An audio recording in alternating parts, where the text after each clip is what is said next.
আচ্ছা, এই চিংড়ি মাছ তো আমরা অনেকেই পছন্দ করে থাকি। তবে এই চিংড়ি মাছে অনেকেরই অ্যালার্জি থাকে। আপনাদের যাদের এই চিংড়ি মাছে অ্যালার্জি, তারা এই চিংড়ির থেকে অবশ্যই দূরে থাকবেন।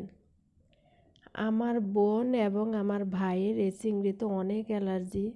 বিশ্বাস করেন, তারা এই চিংড়ি মাছ খাওয়ার 10 মিনিট পর মাথা থেকে পা পর্যন্ত এমন অ্যালার্জি পুরা শরীর ঢেকে গেছিল।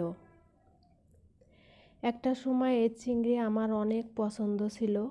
এখন এই চিংড়ি মাছ খাওয়ার আগে আমি 10 বার ভাবি যে কখন না আমার শরীরে এমন অ্যালার্জিও হয়। তাই আপনারা যারা এই চিংড়ি পছন্দ করেন আর আপনাদের যাদের শরীরে প্রচুর অ্যালার্জি, অবশ্যই আপনারা একটু চিন্তা করে চিংড়ি মাছ খাবেন, যেন আপনাদের এরকম না হয়। আর এই চিংড়ির মাথাতে বিশেষ করে অ্যালার্জিটা থাকে। তাই সবাইকে সাবধান করে দিচ্ছি, আপনারা এই চিংড়ি থেকে দূরে থাকবেন।